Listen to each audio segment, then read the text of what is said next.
안녕하세요. 포유환율연구소입니다.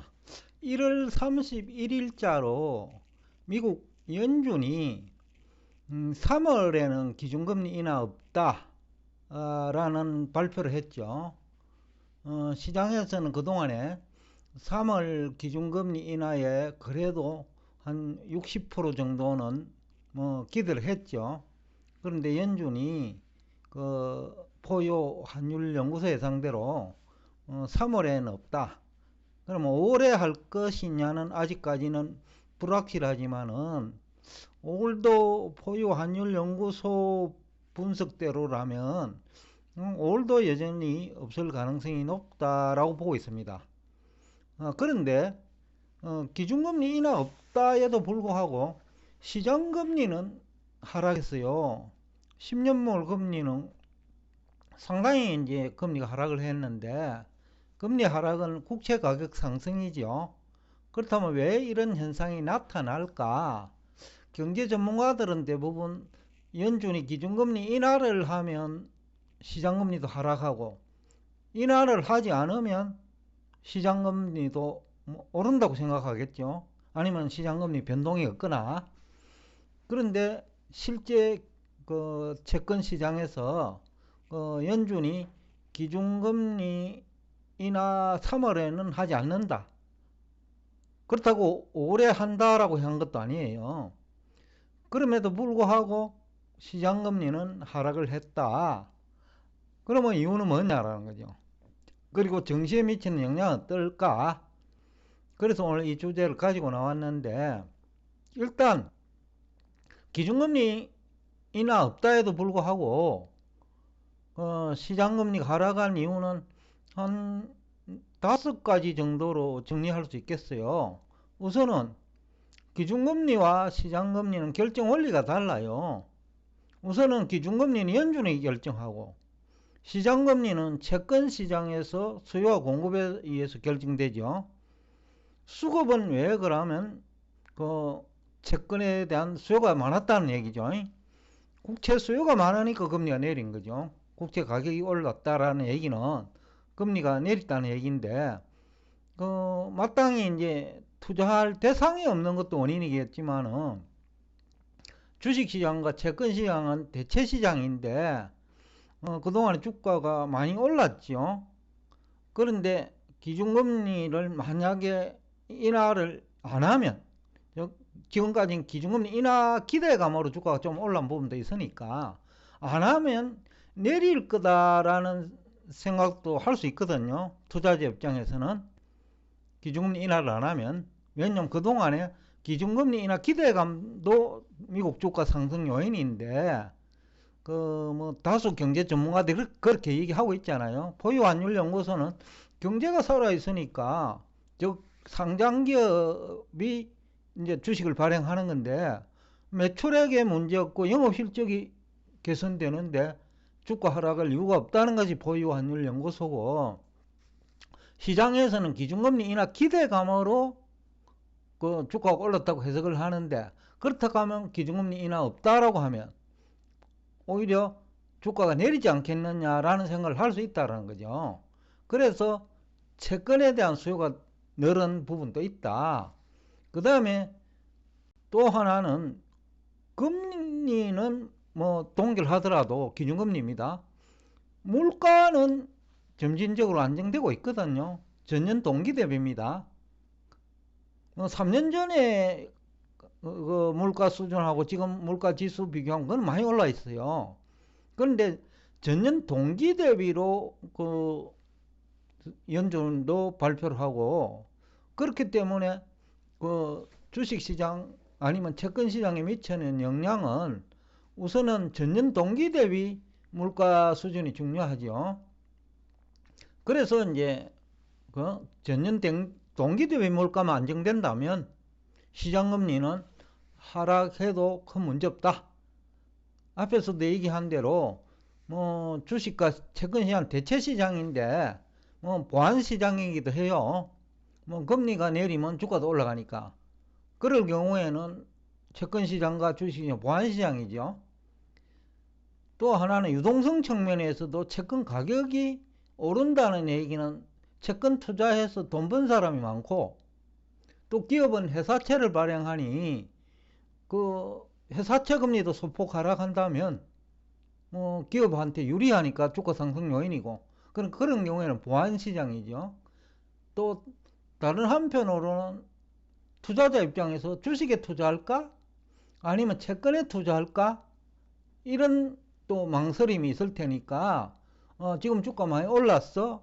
그러면 채권은 더 이상 금리 올리지 않는다고 하면 또 동결만 하더라도 큰 문제 없겠네? 하면서 채권에 투자할 수 있죠. 그럴 경우에는 대체적인 시장이 국채시장이다. 그래서 또 연준이 기준금리 인하 없다 발표에도 불구하고 돈이 국채시장으로 이동한 이유 중 하나다. 그 다음에 또 하나는 미국 경제가 좋기 때문에 기준금리 인하 안 하는 거예요. 물가 안정도 원인이지만은 미국 경제가 좋다는 얘기는 달러 강세 요인이에요. 그래서 일본이나 유럽 국가들 입장에서는 달러 강세 좋고 채권 더 이상 금리 인상은 없다고 했으니까, 그렇다고 하면 외국에 투자하더라도 금리 차도 먹을 수 있고 환차익도 챙길 수가 있죠. 그래서 국제 유동성이 유입이 돼 가지고 또 국채 가격이 올랐다. 결국 시장금리가 내렸다는 얘기죠. 또 하나는 기준금리는 국채보다 좀 회사채에 상대적으로 영향이 큰데 지금 같은 시기에는 그러면 연준이 기준금리 인하를 안 하면 회사채 금리는 기업에 따라 다르겠습니다만은 또 신용등급인 그 낮은 기업의 금리는 내리지 않겠죠. 그러면 국채가 안전하지요. 투자자 입장에서. 그래서 국채에 대한 수요가 증가하면서 또 국채 가격이 오르고 시장금리는 내렸다. 그리고 장기금리가 이제 국채 10년물, 5년물 이상은 10년이 장기라고 하니까요. 소비자 물가에 일반적으로 연동이 되거든요. 그거는 앞에서도 얘기한 대로 소비자 물가는 전년 동기 대비로 발표를 하기 때문에 안정될 확률이 아주 높거든요. 1월도 지금 지난 한 10일 전에 12월 소비자 물가는 발표했을 거예요. 아니면 1월 매주 발표하는 물가도 있는지 모르겠는데 지금 최근에 주택 시장을 제외하고는 대부분적 물가가 좀 안정되는 모습이니까, 물론 유가도 비중이 큰데 유가가 최근 한 일주일간 조금 올란 정도지, 일주일 전 기준으로는 유가도 안정되어 있었거든요. 천연가스 가격도 마찬가지고. 그렇다면 이제 미국 증시에 미치는 영향은 어떨까? 3월 기준금리 인하를 하지 않고 6월 이후에 한다면, 포유환율연구소가 앞 시간에 이 얘기는 했어요. 연준이 3월에 기준금리 인하는 하지 않을 것이다. 6월 이후에나 돼야 될 것이다. 이유는 아직까지 물가는 그래도 2.9% 되고 연준 목표는 2%죠. 또 하나는 명분이 없는데 그거는 경기가 침체 조짐이 있어야 되는데 그런 조짐은 안 보인다라는 거예요. 그래서 기준금리 인하 명분이 없다라는 거예요. 연준 입장에서. 그래서 기준금리가 6월 이후에나 돼야 인하를 기대할 수 있을 것이다 라는 얘기를 하면서 주식시장에 미치는 영향도 기업의 매출액만 증가하고 영업실적만 개선된다면 큰 문제가 없을 것이다. 그리고 주식시장 기준금리보다는 시장금리가 중요해요. 왜냐하면 경제활동이 시장금리에 기초가 하기 때문에 기준금리 그래 중요하지 않다는 거예요.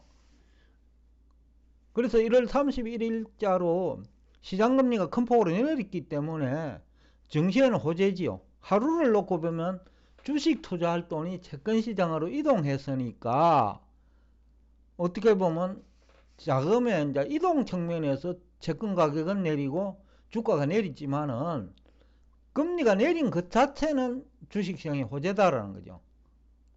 그러니까 부채가 많은 기업은 금리가 내리면 이자 부담이 적지요.